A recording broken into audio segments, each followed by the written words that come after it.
I heard my father say "we" before I even crossed the stage. That one word. 5 letters. And just like that, for years of fighting, crying, working double shifts, skipping meals, and studying until 2 in the morning, all of it got swallowed up by one man's need to stand a little taller in a crowd of strangers. I need you to understand something before I tell you the rest of this story. I am not a dramatic person. I don't make scenes. I don't send long texts. I don't call people out in public. That has never been who I am. But that afternoon, in a gymnasium packed with families and faculty and every person I had ever worked to impress, I made an exception. And I would do it again. My name is Katie. I'm 24 years old. I grew up outside of Columbus, Ohio, in a house where keeping the peace was a full-time job. And the graduation I'm about to tell you about happened on a warm Saturday in May, at Westfield State University. It should have been the best day of my life. It almost was. If you've ever had someone take credit for something you bled for, drop a comment below and tell me where you're watching from. You are not alone in this. And I promise, this story ends the way it should. My father, Gary, is the kind of man who fills a room. Not because he's warm or funny, but because he's loud. He has opinions about everything and he shares them freely, whether you asked or not. Growing up, Gary was the narrator of our family. He told the stories. He decided what they meant. When I won the school spelling bee in 5th grade, he stood up at dinner and told my uncle, "She gets that from me, I was always good with words." When I made the honor roll sophomore year, he told his co-worker, "We pushed her hard." We. Like he had anything to do with it. My mother, Linda, learned a long time ago that it was easier to go along than to push back. She would squeeze my hand under the table sometimes, a tiny silent apology, but she never said the words out loud. Not once did I want to be fair here.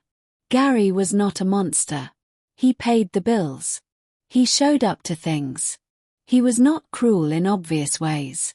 But there is a particular kind of damage that comes from being erased quietly, over and over again, by someone who smiles while he does it. It doesn't leave bruises. It just leaves a girl who grows up unsure whether her achievements belong to her. That was me. Until I decided it wasn't going to be anymore. I want to be precise about this part, because it matters that I paid for college myself. Not with family money. Not with a fund Gary built.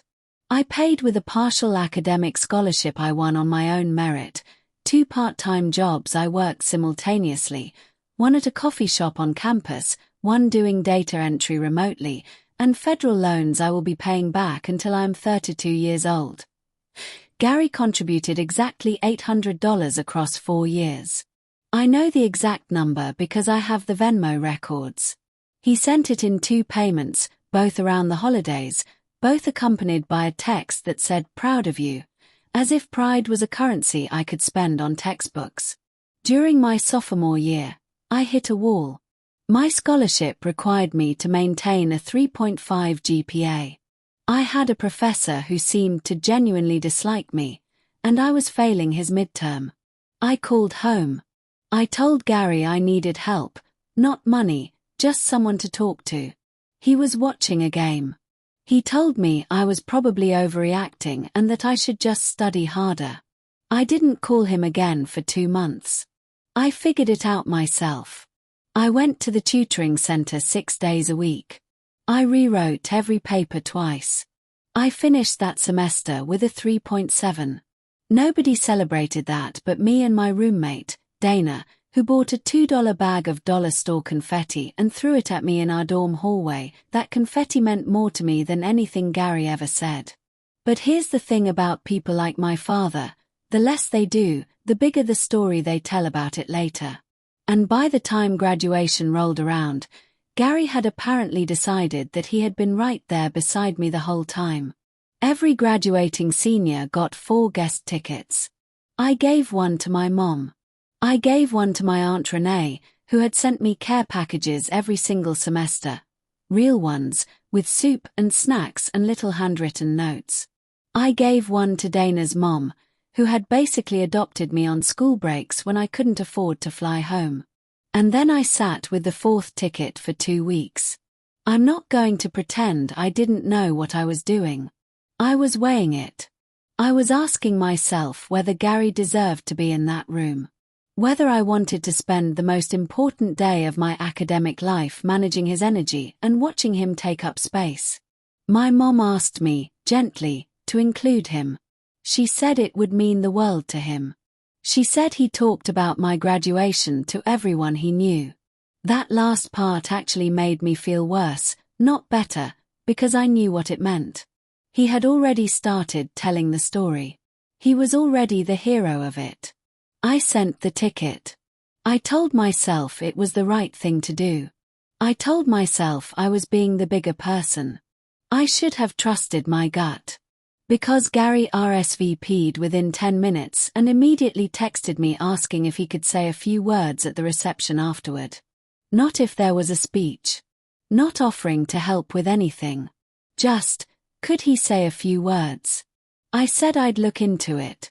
I didn't look into it. The morning of graduation, I woke up with this low, tight feeling in my chest. Not nerves about the ceremony. Something else.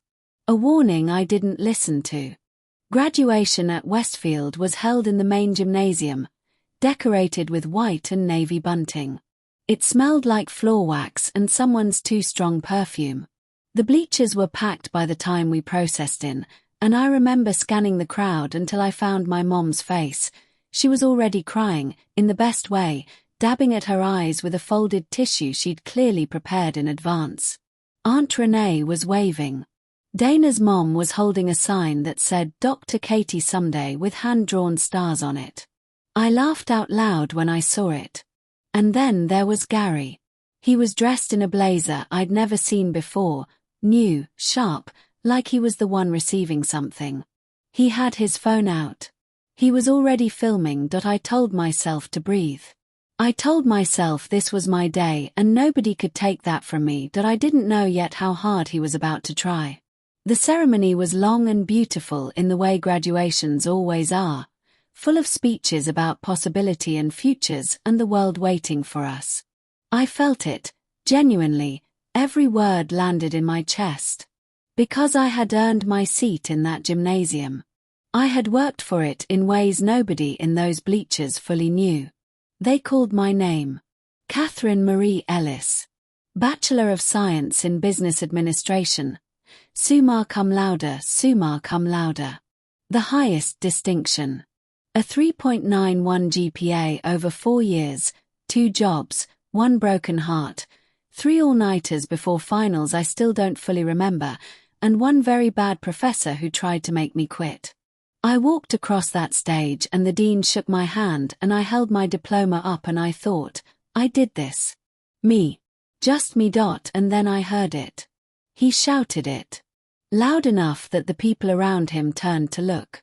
Loud enough that I heard it clearly from the stage, over the applause, over the music, over everything. We worked so hard to get here. We worked so hard to get here. 7 words. I stopped walking. For just a second, just one beat, I stopped and looked up into those bleachers. And I found his face. He was beaming. Proud. Filming. Completely unaware, or completely unbothered, that what he had just said was a lie told in front of 400 people. I kept walking. I smiled for the photographer. I went back to my seat, but something had shifted in me. Something that had been simmering for years and years and years went very still and very cold and very clear. I was done managing his version of my story. And here is where I need to pause and say, if any part of what I'm describing sounds familiar to you, if you have ever stood in a moment that was yours and watched someone else try to claim it, I want you to hit that subscribe button right now. Because I see you. And this story is for you. I had a plan already forming. Not revenge, exactly. Something more precise than that. A correction. A public, permanent, documented correction, but first, the reception. The department hosted a small reception after the main ceremony. Punch, cookies, faculty mingling with families. Nothing formal. No official speeches. Gary found the department chair within 5 minutes. I watched him do it. He introduced himself, hand extended, the big warm smile he uses when he wants something. I couldn't hear what he was saying, but I could see the shape of it. He was talking about me in a way that centered himself. I know that posture. I've watched it my whole life. The department chair, a kind woman named Dr. Patel, smiled politely and said something that made Gary laugh. Then Gary turned and raised his voice, not a shout, but loud enough, and said to the small cluster of people nearby, 4 years of sacrifice for both of us, but look at her. Summa cum laude. We're so proud. 4 years of sacrifice for both of us. Dr. Patel looked at me. Not unkindly. Just a brief glance, checking, the way perceptive people do when they sense something is off in a room. My Aunt Renee put her hand on my arm. She didn't say anything. She didn't have to. She had watched Gary erase people for 30 years. I smiled. I thanked people. I posed for photos. I was composed and gracious and everything the moment called for. But inside, the plan was getting clearer. Colder. More exact. On the drive home, Gary said, I should have made a toast back there. Next time. Next time. There wasn't going to be a next time. This is the part where I tell you I am not someone who acts on impulse. I am a person who reads contracts before signing them. I am a person who keeps records. I went home that evening and I opened a folder on my laptop that I had been quietly building for 2 semesters. Not because I had planned for this exact moment, but because somewhere deep down, I had always known that Gary would eventually need to be corrected, and I wanted to be ready. The folder had everything. Financial aid documents in my name only. Scholarship award letters. Emails to financial aid. Tuition payment receipts showing my bank account, my card, my money. Work schedules from both jobs. A spreadsheet I made in junior year that tracked every dollar I earned, every dollar I spent on school. Performance reviews. The dean's list notifications. Letters of commendation from 2 professors. And $800 in Venmo records from Gary. Total. Over 4 years. I also had something I hadn't expected to need so soon, a recording. Not secretly made. It was a video my Aunt Renee had taken during the reception. She films everything, always has, and in the background of her video, clear as anything, was Gary telling Dr. Patel and a circle of strangers that he had sacrificed 4 years alongside me. I called Renee that night. I asked her to send me the video. She asked why. I told her I just wanted a memory of the day. She sent it in 30 seconds. I think she knew. 3 days after graduation, Gary posted on Facebook. A long post. The kind with line breaks and emotion and carefully chosen words. He posted 3 photos, one of me on stage, one of us at the reception, one of my diploma framed. He had taken that photo at our house, without asking me, the day he came over for Sunday dinner. The caption read, "There are no words for what this journey has meant to our family. For years of hard work, late nights, and believing in her when she doubted herself. Watching Katie walk across that stage summa cum laude was everything. All the sacrifice was worth it. So proud of my daughter." 56 likes. Comments from every person he knew. "You must be so proud, Gary. You raised her right. Amazing father." Not one word about what I had actually done alone. Not one correction. Just a beautifully written myth about a father who had been there. I let it sit for 24 hours. I wanted to be sure. I wanted to act from clarity, not from hurt. Then I wrote my own post short. Clean. Documented. I posted my scholarship award letter, with personal numbers blurred, and wrote, 4 years of college, fully self-funded through scholarships I earned and jobs I worked. Graduated summa cum laude. No one sacrificed for this but me. Grateful to the people who actually showed up. You know who you are. And then I tagged every single mutual contact Gary had tagged in his post. I included, as a comment, Aunt Renee's video from the reception. Then I put my phone down and went to make dinner. My phone buzzed for 3 hours straight. My mom called 6 times before I picked up. She was not angry. She was scared of Gary's reaction, scared of the family fallout, scared in the way she had always been scared. I listened. I let her say everything she needed to say. And then I said, as calmly as I could, "Mom, everything I posted is true and I can prove every word of it. If that embarrasses Dad, I'm sorry. But I'm not taking it down." She went quiet for a long moment. And then she said, very softly, "I know, sweetheart. I know it's true." That was the first time she had ever said that out loud. Gary called twice. I didn't answer. He texted, "This is embarrassing and unnecessary. You made your point. Please delete it." I did not delete it. Aunt Renee texted me a string of emojis and then one sentence, "I've been waiting for this for 15 years. Dana sent me a voice note that was mostly just screaming and then, "I am so proud of you." By the end of the week, Gary had quietly deleted his graduation post. He didn't say anything to me about it. He just made it disappear, the way people do when they've been caught and they know it. One of his co-workers, a man I had met maybe twice at company parties, sent me a LinkedIn message. It just said, "Congratulations on your achievement. I hope you know how impressive that is. Truly earned." I think Gary had talked about me at work the same way he had talked about me everywhere else. And someone had done the math. The invitation to speak at the department's alumni networking event came 2 weeks later. From Dr. Patel. She specifically cited my independence and self-determination in the invitation. I accepted immediately. It took 6 weeks. We had a family dinner. My mom had made it clear that she needed us in the same room, and I agreed to go because I love my mother and that was a choice I made for her, not for him. Gary and I sat across from each other for 40 minutes without speaking directly. My mom carried the conversation. The meatloaf was good. The tension was thick enough to cut with a fork. After dinner, while Mom was cleaning up, Gary came and stood in the doorway of the kitchen where I was putting away leftovers. He looked older than I remembered. Smaller, somehow.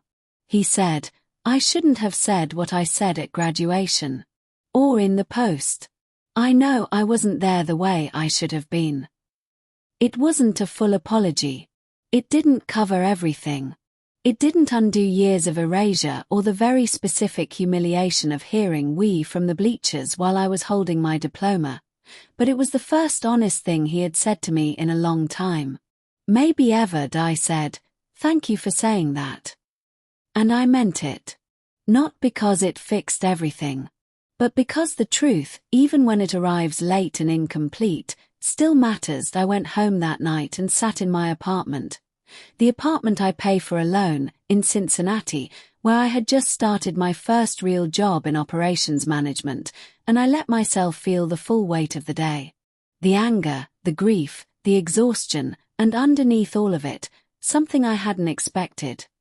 Relief that I had been carrying his version of my story for so long. And I had finally put it down. Here is what I want to say to you. To anyone who has watched someone else stand in the spotlight they built and claim it without flinching, you are allowed to correct the record. Quietly, if you choose. Publicly, if it comes to that. You are allowed to say, "That is not what happened."